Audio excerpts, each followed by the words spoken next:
I would say that this election, to many who had desire to participate in this process, it is a fulfillment of their expectations. And more so, the weather has been so friendly as we monitor this exercise across parts of the city. I will also say from the beginning of this process till now, we have recorded or heard of no report of any incident in terms of violence, incident in terms of disruption of the process, incident in terms of people not conducting themselves in the way specified by the Rivers State Independent Electoral Commission.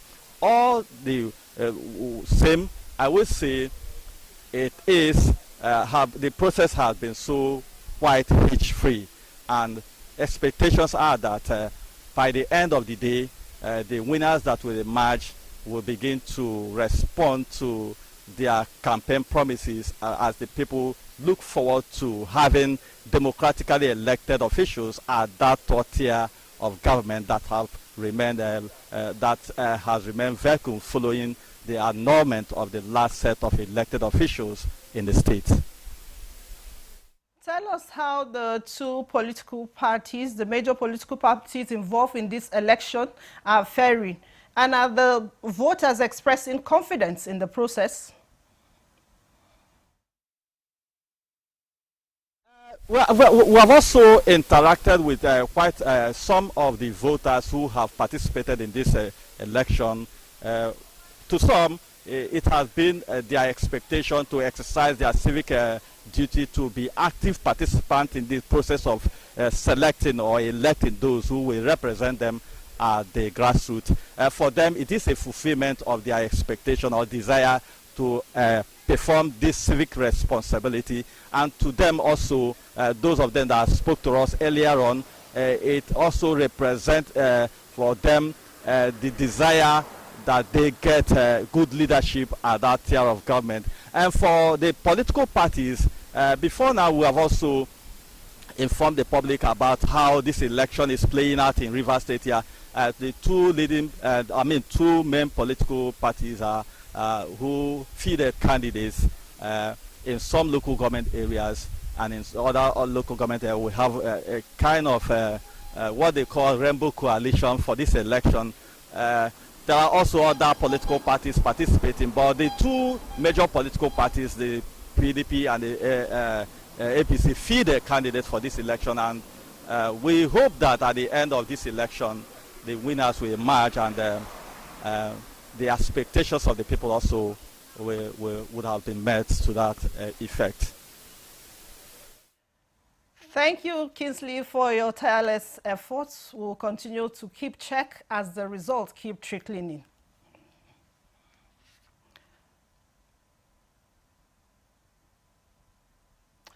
Meanwhile, Kogi State Governor Alhaji Ahmed Usman Ododo has directed all commissioners and the highest-ranking political appointees in each local government area, as well as all appointed government officials under his administration, to immediately return to their respective LGAs to carry out official duties and lead grassroots mobilization in the ongoing continuous voter registration exercise. The directive, which takes effect from Monday, September 1st, 2025, was issued via a circular from the Office of the Secretary to the Government of Kogi State. Dr. Mrs. Folashade Arike Ayoade, according to the circular, all the appointees of government are to participate in the exercise under the coordination of the highest-ranking appointee from each local government. Appointees are expected to coordinate registration mobilization effort at what level and submit a comprehensive report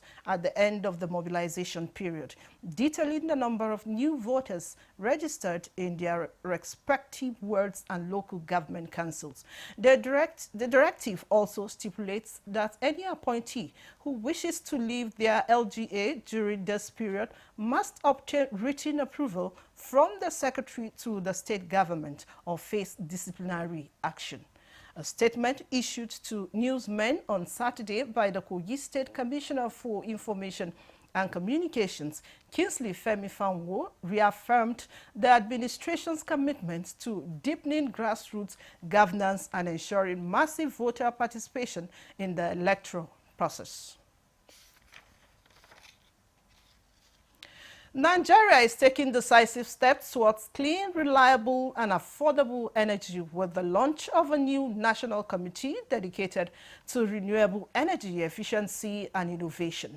This comes as the federal government inaugurates the National Committee on Renewable Energy, Energy Efficiency, Innovation, and Certification, a move described as a bold new course in Africa's energy transition. Justin Bin-Uyi reports.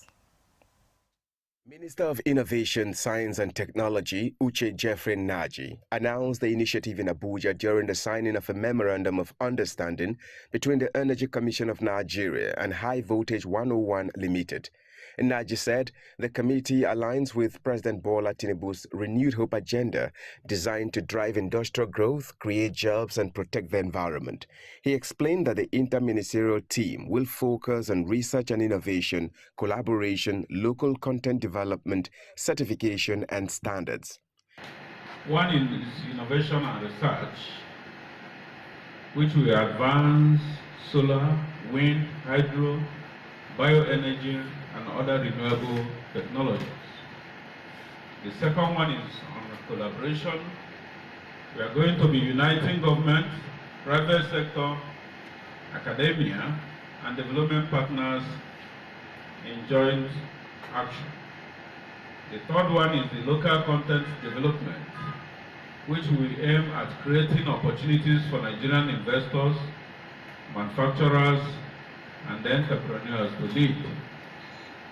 And the last is the certification and standards, which ensures renewable energy solutions meet the highest international benchmark for safety, quality, and sustainability. Director General of the Energy Commission of Nigeria, Mustafa Abdullahi, outlined Nigeria's progress in promoting energy efficiency across industries, buildings, appliances, and transport. He also cited the establishment of the National Center for Energy Efficiency and Conservation at the University of Lagos, which conducts research and appliance testing. On his part, Managing Director of High Voltage 101 Limited praised the initiative as a transformational step towards energy sustainability, innovation, and economic growth. Justin Bin-Uyi, NTA News. The federal government is taking significant steps to strengthen the automotive industry with the establishment of Automotive Training Center to enhance knowledge transfer towards promoting domestic vehicle production. Justina Item reports that the Minister of State for Industry, John Eno, performed the groundbreaking and foundation-laying ceremony of the National Automotive Design and Development Council Training Center situated at the University of Education and Entrepreneur, Akamba, Cross River State. On completion, the Automotive Training Center will equip Nigerian youths and professionals with modern automotive skills, paving the way for self-sufficiency in vehicle production and assembly. Minister of State for Industry says that center will accelerate growth and development. For too long, our nation has grappled with consequences of unregulated automotive repair services, unsafe vehicles, unavoidable breakdowns, and tragic road accidents. So this center is there for about industrial growth. It's about industrial safety. It's about industrial reliability. And it's about the protection of lives of our citizens. We need to embrace entrepreneurship in whatever you do. If you are a dancer, if you see it as a business, you prosper. If you are a mechanic, technician, you see it as a business, you prosper. But you need to know how to go about it. The university will do that for us. Cross River State Governor represented believes the initiative will enhance human capital, create jobs, and boost the local economy, aligning with his vision for regional development. To our beloved host community, UEE, and Akamba local government, I say, this is your pride. Embrace it as your own. Protect it Support it, for it is designed to be a beacon of opportunity that will illuminate your future and that of generation yet to come. My administration will ensure that you are active participants and prime beneficiaries of the dividends of this project. The project is set to transform Nigeria's automotive landscape, catalyzing industrialization. In Calabar, Justina Etam, NTA News. Another canoe accident has been recorded in Sokoto State, the third in just 2 weeks. The latest incident occurred at Tudun-Lona Jaranja River in Shagari local government area, where a canoe conveying 11 passengers capsized. So far, 9 passengers have been rescued alive, while the body of a 29-year-old man was recovered. An 80-year-old woman is still missing as the search and rescue operation intensifies. Officials of the National Inland Waterways Authority, National Emergency Management Agency, and Sokoto State Emergency Management Agency, alongside community volunteers, are coordinating efforts to recover the missing victim. The development coming as the third canoe mishap within 2 weeks in Sokoto has sparked concern over safety of riverine transportation and the urgent need for stricter regulation and prevention measures. To jirgin da ya kamata ɗauki mutane babu shi babban jirgi sai suka samu ƙarami. Bayan sun to sai mai jirgin ya ce to mutum hasha biyu sun yi yawa. Sai wasu biyu da Allah bin abin ya rutsa da su sai suka sauka. And we have put in our last best in terms of sensitization, in terms of distribution of life jackets. In our on-site NEMA and NIWA, we are going to provide them with the life jacket. Authorities have assured that investigations are ongoing, while communities are advised to adhere to safety guidelines, particularly the use of life jackets and overloading. There will be more reports after this time out. Stay with us. Every component is crafted with care, and each design is meticulously tested. From concept to creation, our engineers push the boundaries of technology, seamlessly blend in performance and sustainability with a deep commitment to African ingenuity. Introducing the CNG Boss, a remarkable achievement in engineering designed to operate on compressed natural gas, a cleaner and more sustainable fuel alternative. At Innocent Vehicles, we proudly lead the way in creating greener mobility across Africa. And it doesn't stop there. From SUVs to sedans, spacious buses to electric cars, Innocent offers a wide range of models designed to meet every need. Innocent Vehicle, the pride of African road. This is NTA News 24. Welcome back. Globally, there is a noticeable trend of countries placing restrictions on an outright ban on TikTok, a social media platform. In the special report, Toyibat Adifo examines the views of young Nigerians about the digital platform. TikTok is a social media platform, a product of the Chinese company ByteDance. It's interesting to note that TikTok isn't officially available in the domestic market of China.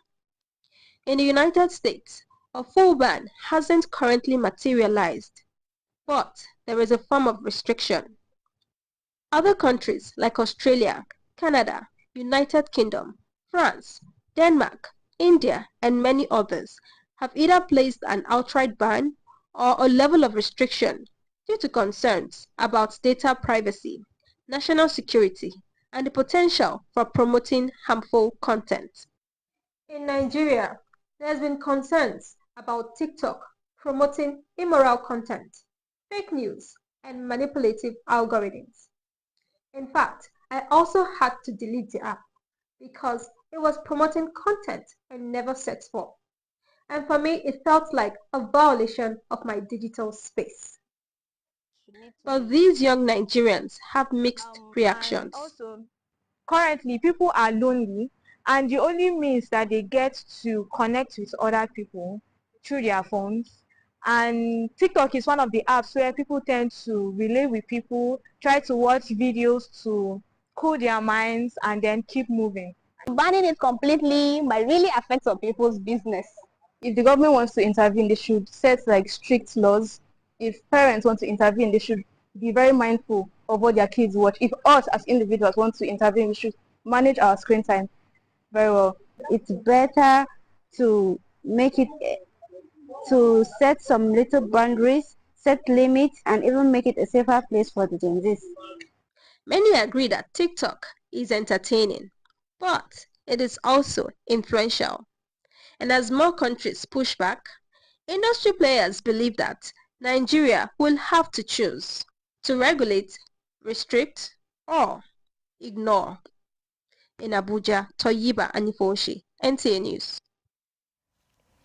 Significant milestone has been recorded by the administration of President Ahmed Bola Tinubu within the past 2 years as stakeholders in Kogi State lauds his reform initiative, taking bold steps to confront the challenges facing the nation. This was at a public enlightenment program on achievements of the present administration held in Lokoja, Kogi State. Ajibola Christopher has details. Mid-term report of President Ahmed Bola Tinubu's regime became necessary to review the performance of his administration within the past 2 years.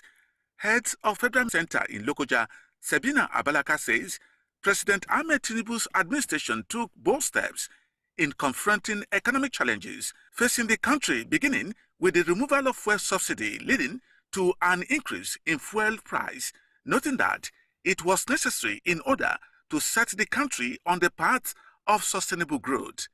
It is our sincere expectation that sooner than later, the joy of economy recovery, growth and sustainability development will wipe away the tears of leadership from the face of Nigerians. In his paper presentation, former Director of Federal Information Lokoja Center, Lawal Karim Shaibu, speak on the milestone achievements of the present administration, to include repositioning the steel sector as an industrial hub for economic diversification, which will provide over 500,000 jobs, construction of 5 mini LNG plants, provision of student loans for tertiary institutions, investment of over 500 billion naira in the agricultural sector, and the pension reforms, among others. For the first time in this country, we have a government that has gone down to the world level to ensure that economic actors and actresses in every world is affected, is supported, is giving grants, is giving equipment and every other thing. And if that happens, that is going to grow the economy. We agree the image of the country is improving, the economy is improving, foreign exchange has greatly improved, thereby stabilizing the dollar exchange. That policy is working, but it will be more better if it comes down to the grassroots. We should expect more of what our president will do to us and what our governor Ododo will do to us. Stakeholders are of the opinion that nation building is never without sacrifices, saying the current challenges faced as a nation will soon give way for prosperity under President Bola Ahmed Tinubu's administration. Ajibola Christopher, NTA News. This is the News Desk at 3 on NTA News 24. Here is a recap of our top stories. Counting and sorting of votes ongoing as Rivers State conducts elections in 23 local government areas.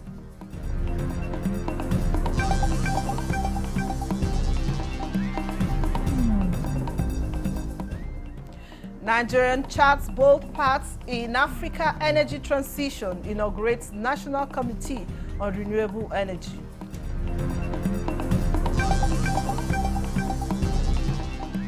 Kogi Governor directs political appointees to return to LGAs for grassroots engagement and voter mobilization. This is NTA News 24. President Bola Ahmed Tinubu congratulates engineer Olayinka Hakeem Babalola on his election as the president of Rotary International for the 2026-2027 calendar year. Babalola, a member of the Rotary Club of Trans-Amadi, Nigeria, was elected by the Rotary International Board of Directors following Sokunyan's resignation on health grounds. Babalola will assume office on July 1st, 2026. The Rotarian is the second African and Nigerian to attain the position in the Global Humanitarian Organization's 120-year history. President Tinubu believes that Babalola's elevation is a testament to his years of service through the Nigerian Society of Engineers and Rotary International, his laudable philanthropic initiatives and relentless pursuit of projects that have impacted lives, strengthening communities, and advanced peace, progress, and human dignity. The president also believes Babalola's election will inspire millions of Nigerians, especially the young generation, by demonstrating that anyone can achieve global recognition and lead transformative change with vision, integrity, and dedication to service. President Bola Ahmed Tinubu has reiterated the commitment of his administration to the development of young talent and sports in Nigeria. The president made this commitment while declaring open the 9th edition of the National Youth Games in Asaba, Delta State. Godfrey Ezekwe reports.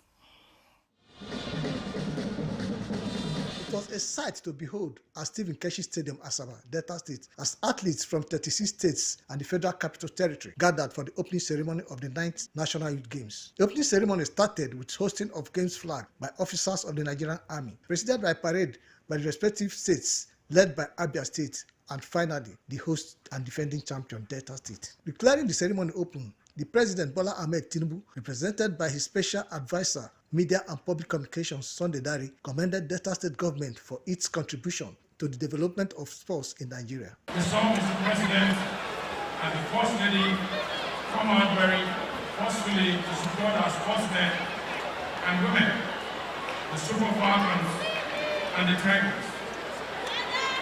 By that demonstration, they were able to show that they will continue to invest in sports, invest in our sportsmen and women, and support sports development in our country. The governor, Sheriff Oborewori, represented by the Speaker, Delta State House of Assembly, Emomo Timuguo, applauded the president for finding Delta State worthy and assured him that the event will be a memorable one.